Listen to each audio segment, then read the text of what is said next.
What's going on, guys, and welcome back to another episode of Meet Meme Nation. I'm here with Kalechi and Jeremy. How are y'all doing today? What's going on? What's going on? Hanging in there, man. Yeah, a tough loss to Rice last week on a last-second touchdown pass. That one stings a little bit. I guess kind of starting off, you look at some of the positives like Owen, 0 picks. I mean, our rush defense was really good, but you let up almost 350 passing yards. I think that's never really a recipe for success. No, yeah, and one thing that really stood out to me was just how much we dominated the run game. Mm-hmm. Um, and Coach Traylor really likes winning all three phases of the game. And if you just look at the box score, it looks like we won all three phases. The turnover battle was the same. We did have a few more penalties, but all in all, I would say we were really supposed to win this game. Yeah, I think for me it was more just the fact that you're playing Rice, right? And so we're in no position to, make fun of any other teams at this point right now. But I think given the expectations going to this season, even after losing to Texas State, who's arguably a pretty good team right now, I think a lot of people went into Rice expecting an easy win, and to basically be playing neck and neck with them. Like what you said, we definitely should have won, but still, I think just the fact that even if we did win, it would have been, I felt like, more almost like a moral victory, because it's just, man, that at this point now, I feel like it puts our entire season in question. I know the last podcast, I mentioned how I think, we'll be kind of more or less the favorites for the rest of the schedule. But now at this point, if you're struggling to beat Rice, dude, there's probably no teams left in the AAC right now on our schedule who we can just take lightly and assume we're going to win. And so, definitely a very, very, very interesting spot to be in right now. Yeah, I think it gets hard. Like whenever you're giving up almost 150 penalty yards, that's free yards that they should not have. I know on that last drive, I think there might have been a pass interference call or two. I think finishing out that last drive, I think that kind of helped them get into position. And so I think, giving up penalty yards when you like Rice had 11 penalties, but they didn't give up as many yards. UTSA had 16 penalties and gave up 146 yards. I mean, I think even making the game that close, when you're looking at, that's going to be a deciding factor when the game is as close as it was. When you look at 146 penalty yards, that's a lot of free yards for that team to give them. And then you only lose by 2 points. That's the kind of stat that kind of glares out to me where I'm like, oh, that's a big reason why we lost. Because you look at, like you said, we were pretty much neck and neck, maybe a little bit better on all phases besides passing yards. I think E.J. Warner had a really good passing game with almost 350 yards. But when you look at that and then see, okay, penalty yards was the biggest disparity, I think that's one of the things that stands out to me like, okay, that's why we lost. Yeah, and it was just such a heartbreak. Usually games where we control the line of scrimmage, we win those games, and that's our philosophy. That's the way we like to play. And just speaking on that last drive, with that amount of time left, I don't see how we can let any one-on-one in the end zone be possible. That's the only thing I'll question is I feel like there should just be no one-on-one opportunities with 10 seconds left. Mm-hmm. But yeah, that right there, that's what had me like, man. But other than that, man, we played really hard. We had some guys step up. Christian Clayton got his first start. So happy for him. Deserves it. Owen played a great game, clean game. Offensive line too. We had won the rushing battle by over 100 yards, and we only allowed 2 sacks. It's a clean game. Yeah. No, 100%. And I agree with you when you're saying with 10 seconds left, and the only thing you cannot do is give up a touchdown ball. There's 10 seconds left. That's the one thing that cannot happen. Don't let a guy get one-on-one in the end zone. You got 11 guys on that field, and you're like, all right, just don't let them get to the goal line. And again, it was a fantastic catch. That was a very acrobatic, amazing catch by the receiver. But still, that's one of those balls that's just like, man, that shouldn't have happened. Mm-hmm. So that's rough to see that happen and to lose like that. Whenever back the previous years we've won like that, to be on the wrong side of that is never really the most fun thing to deal with. Yeah, and I think, one of the other things too is like at this point right now, I think a lot of us are used to the heart attack Roadrunners, but we're used to the heart attack Roadrunners against good teams, right? And so to play heart attack against bad teams is kind of dangerous. And I think one of the interesting ones was just sort of we talked about this, David, before the podcast, was just sort of the field goals, right? We started the first, Chase Allen missed the first field goal. They switched in Tate Sandell, and he basically made the first 2 field goals. But basically, when you're having a game that's this tight and you're playing against a team like Rice, you can't afford to just give away those kind of points. And so a lot of things to work on right now. That ending, though, man, that catch, like that hit me, man, because I was like, that should have been us. That's like what UTSA would have done the past 2-3 years, where you would have that kind of like almost, top 10 play kind of ending of a game. And man, dude, it hurts, man. It really does hurt. No, it's true. And I want to give a shout out to Tate Sandell making a 52-yard field goal in that game. That is a bomb. Mm-hmm. And to come in, basically not being just a kind of a kickoff guy, to come in and nail a 52-yard field goal is pretty impressive. So I just want to give a shout out to him. I think that's something that UTSA needs, because we've been so consistent in that for so long. Like you look at all the way back to Hunter Duplessis, the dude was an all-star kicker. And so I think that's definitely something UTSA has always had, is a good kicker, place kicker. And so I think that's something that UTSA definitely needs back, because I'm definitely seeing a lot on special teams where it's like it kind of gets a little bit shaky when it comes to kicking and punting. And so I think that's something that's a big part of UTSA's game that they're kind of missing right now. No, yeah, we usually do have some pretty dominant specialists. But yeah, huge shout out to Tate. Just seeing all that work he puts in behind closed doors, finally, get to have his moment. And a testament to him for always staying prepared too, because kickoff kicking and place kicking is a whole lot different. Yeah. But he would always stay after practice and get some place kicking done too. So just huge shout out to Tate. Deserves it, man. Great guy.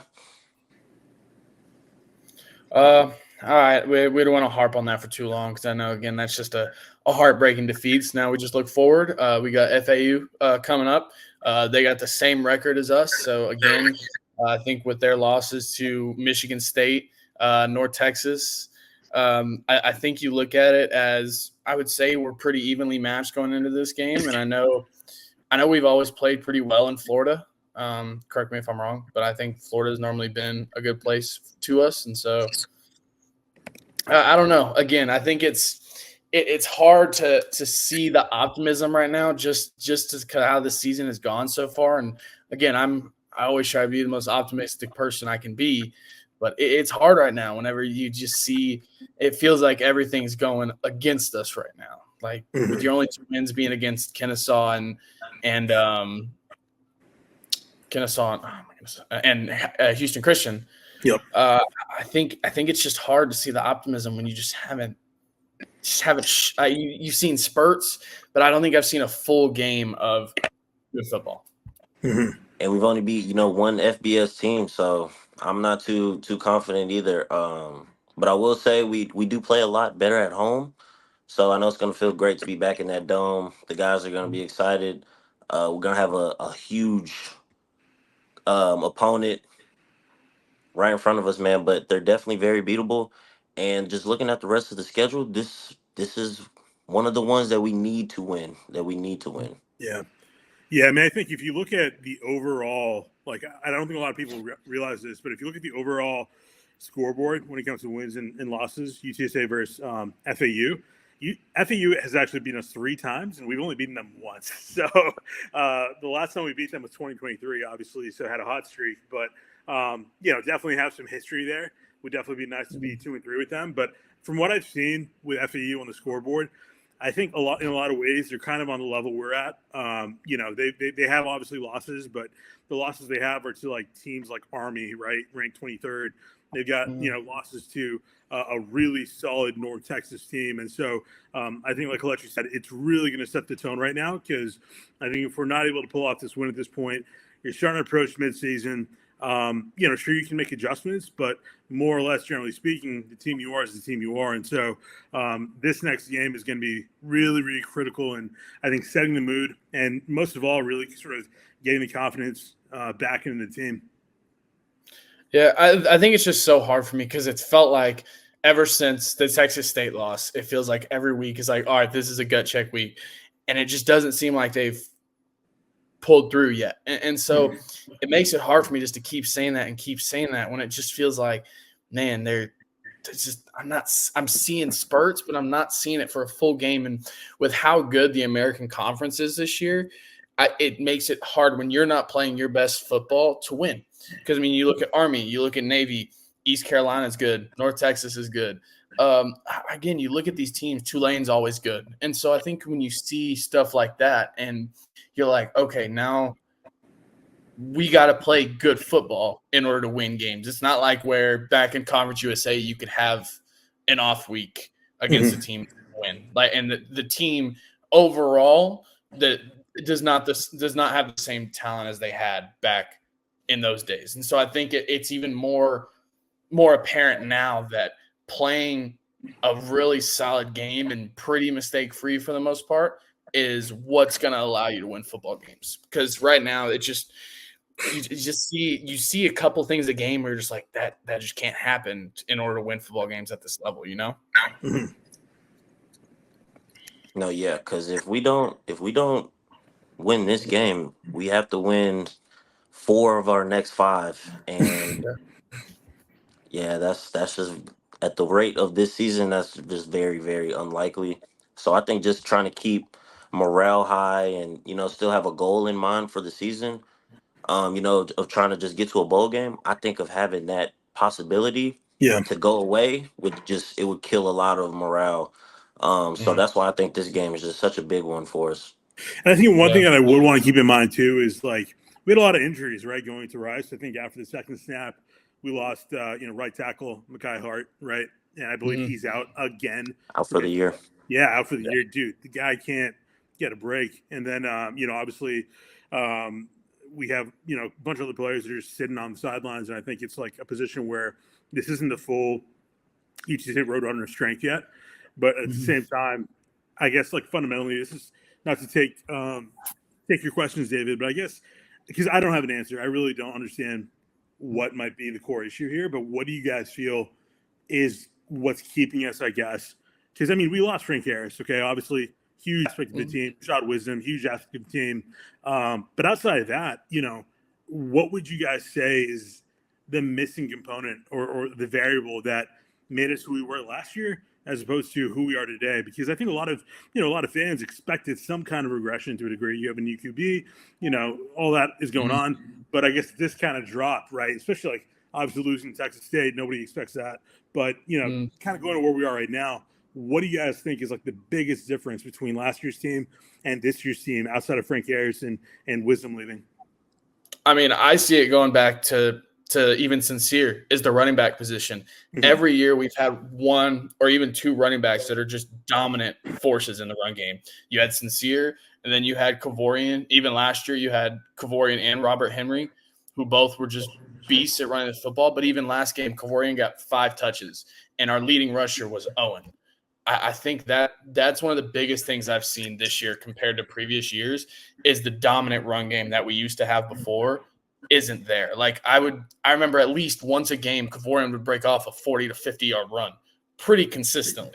But I saw Robert Henry break one off against Texas, but I really haven't seen that explosive run game that UTSA has had in the past. And so I'm very interested to know what maybe strategies changed or like play calling changed. I don't know, but I'm not seeing that explosive run game from UTSA that I've seen in the past.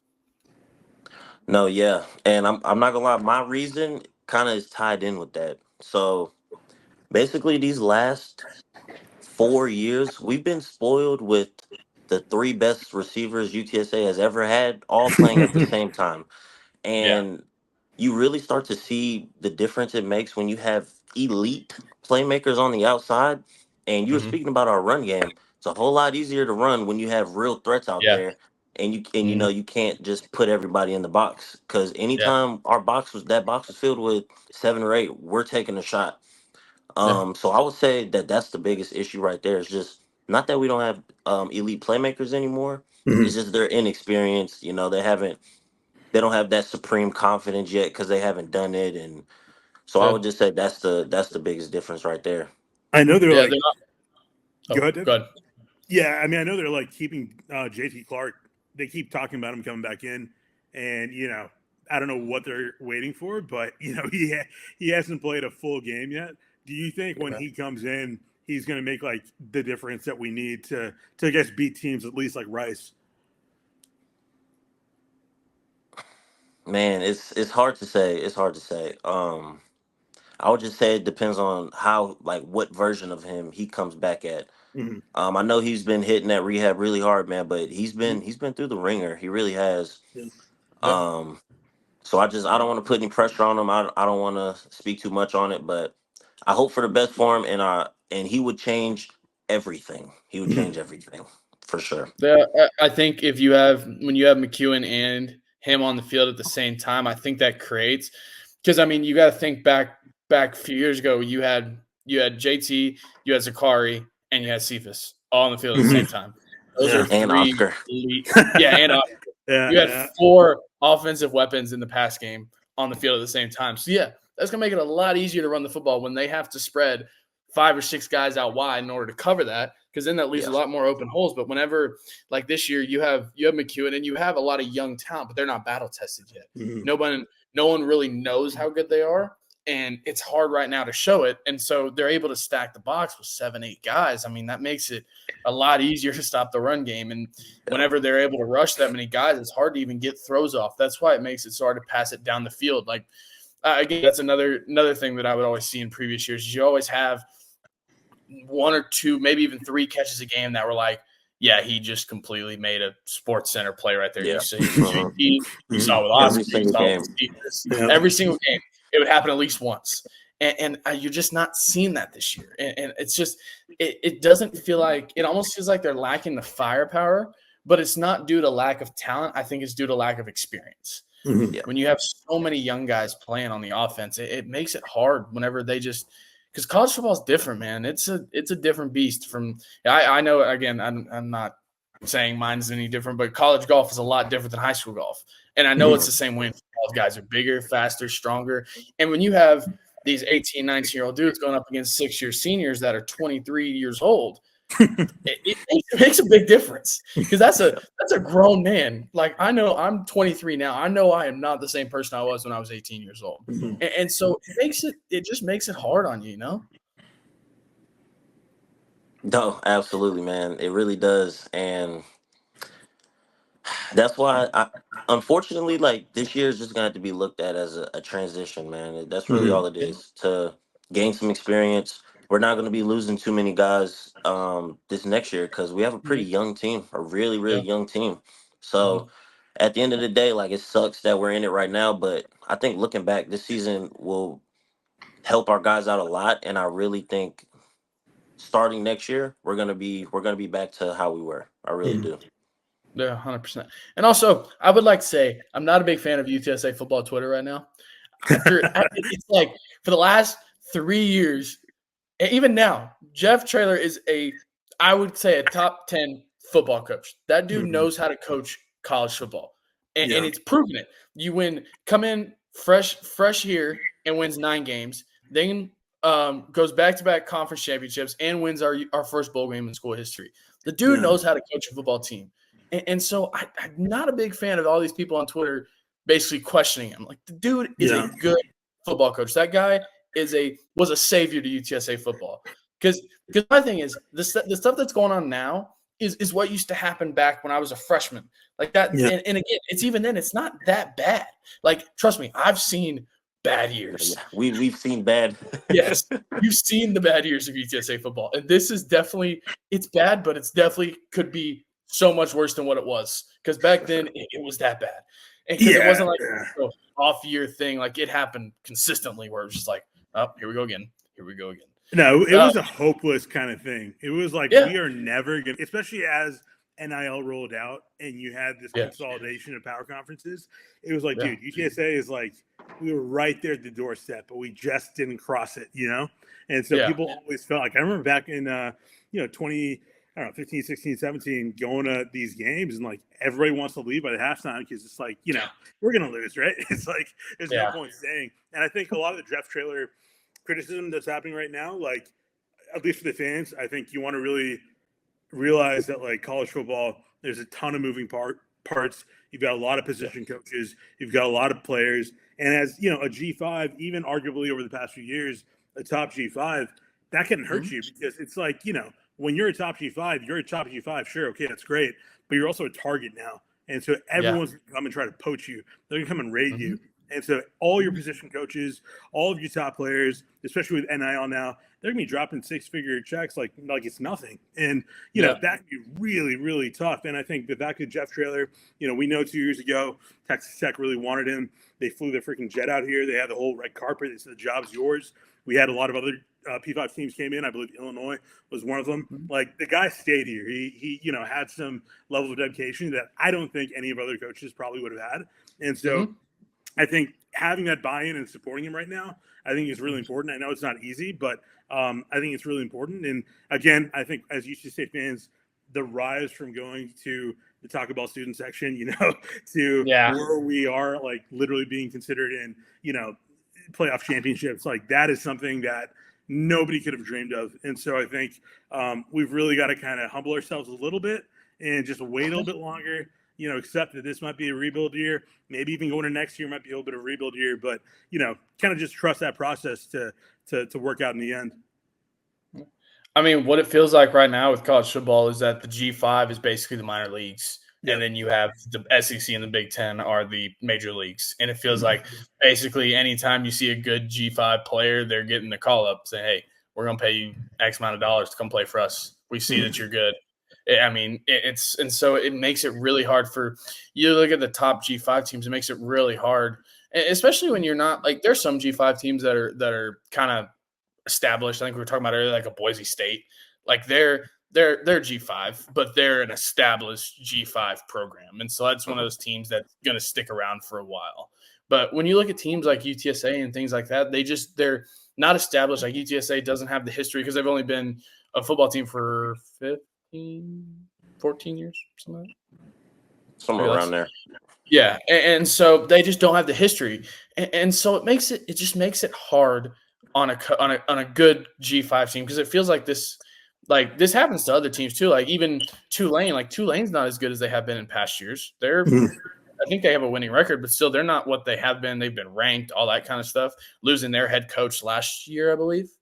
And then even a team like also James Madison, who lost their coach to Indiana, and now Indiana's 6-0. And so you're going to see it happen a lot with these G5 teams where they're going to be really good, and then they're going to basically have to restart because these big Power 5 teams are going to come in and say, "Hey, we want you," or "We want your coach," and then you just got to restart over again. So again, I think it's something that's cyclical. That's going to happen just the way the college football landscape is. But I don't think it's something to really just sit there and say the coach is the problem when that's not the problem. It's just G5 football is hard. And so I think people need to chill out a little bit. It's okay. Yeah. No, yeah, it's definitely hard. And Coach Traylor is the least of our worries. And just speaking on, kind of what's been going on, man. People say, we did lose Frank, we lost a lot of seniors. We also lost the American Conference Defensive Player of the Year a year early. Yeah. And, not a lot of people, are mentioning that. That's a huge, huge X factor, that we have on the edge of our defense. So, just losing him too, guys like that don't come around very often. So, it's hard to replace that. So, yeah, you just got to be patient, let our guys develop. But Coach Traylor doesn't lose a lot of games. So I will say that he has not lost a lot of games. I think another one that we lost that was kind of a big deal was Cam Alexander. That dude was a stud in defense the last last year. He was a stud. The dude was really good, and losing him is another guy that's in the secondary. When you lose Rashad and him in the same year, two different things, granted, but still that makes it really hard because that was a stout secondary that you had, and so to lose him and lose Trey, that's two X factor guys on defense that you don't have anymore, and you have to come in and replace. Yeah, and in any normal year, those guys would be seniors this year. Be one of the best players in our conference. Yeah.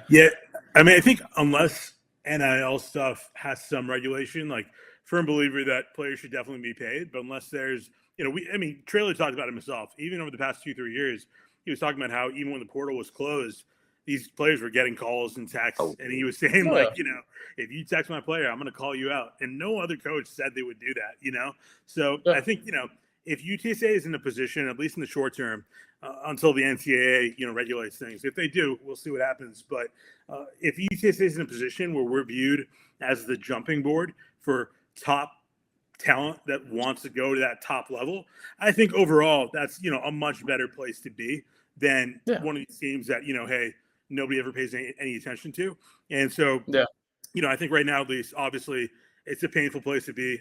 We've lost a lot of our key players. I mean, dude, if we didn't lose our position coaches, if we didn't lose the players that we lost, Trey Moore, all these guys, dude, we would be easily top G5, easily. And so it's just you got to realize we are unfairly, or whatever you want to call it, definitely we've been kind of cut a bit. And so Traylor's doing the best he can with what he's got.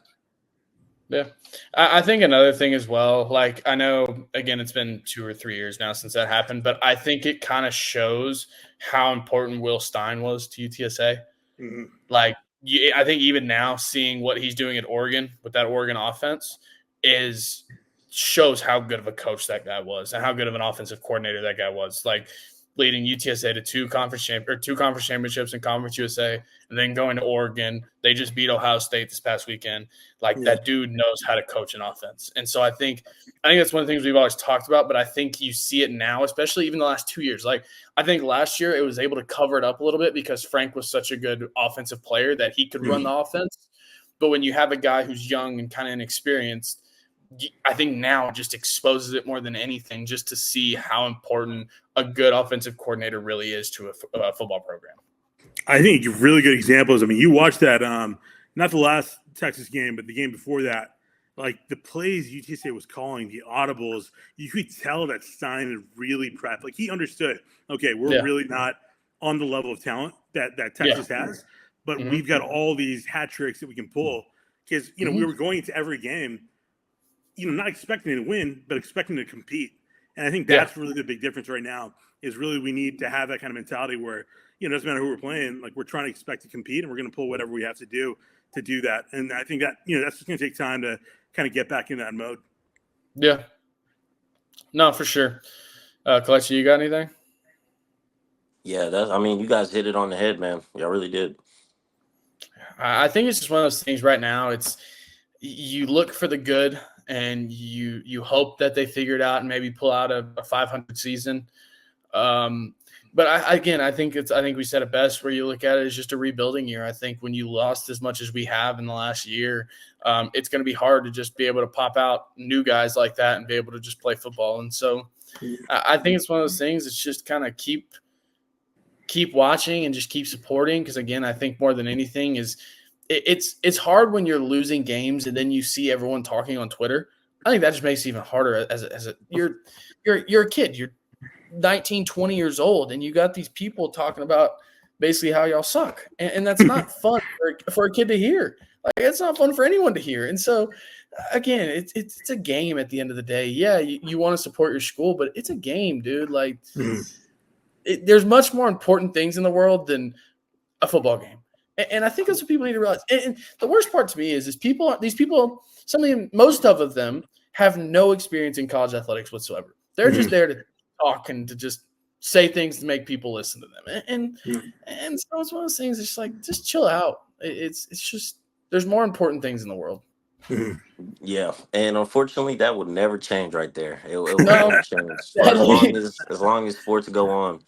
But just speaking on how it is, just being in a losing environment, it makes everything harder. It makes getting up in the mornings harder, makes going to workouts harder, going to practice harder.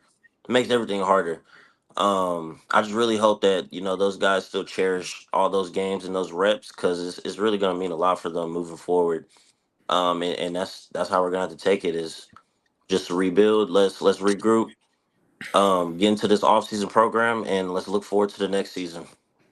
Yeah, man. And you never know how quickly things can change. Like, nobody predicted the past 2-3 seasons that UTSA had. Like, we thought, okay, there's going to be incremental changes.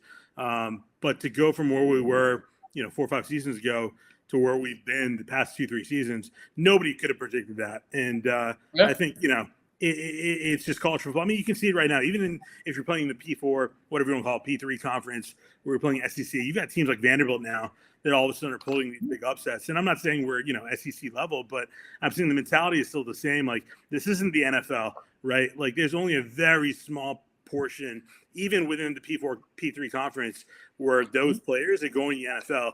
And so no matter who you're playing at the end of the day, it's a lot closer than you might realize and what you might think. And I think holding on to that hope, especially this early right now in the season, is really key. Because if we kind of give up, it's going to be, especially after the past few losses, it'll be really easy to throw in the towel and kind of like, feel like you're just tanking it for the rest of the year. So you don't want to, I think, fall prey to that mentality.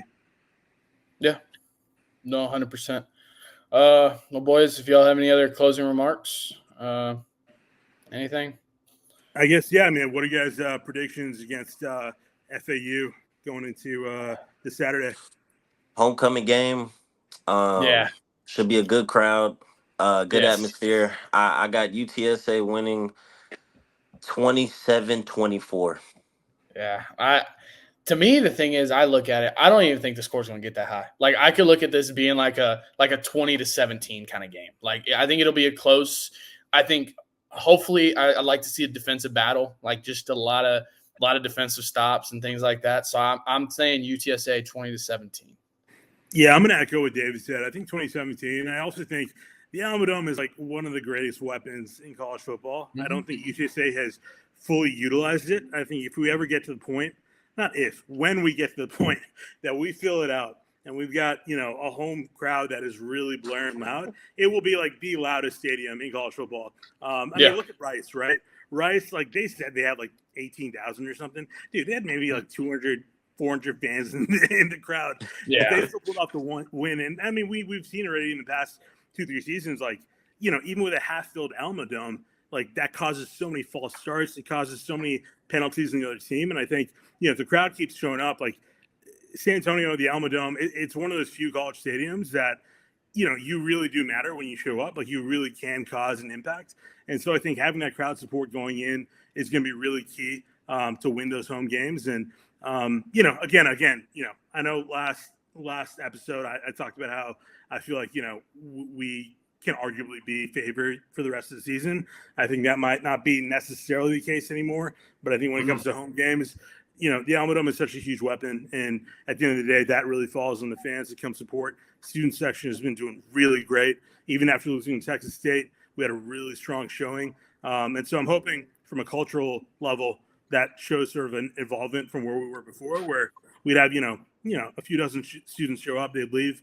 But now hopefully that can kind of expand into the fan base where, if we show up in the Alamo Dome, at least we can make that a place where even if we're playing whoever it is, it's actually going to be a competition and not just, something we kind of throw our hat away.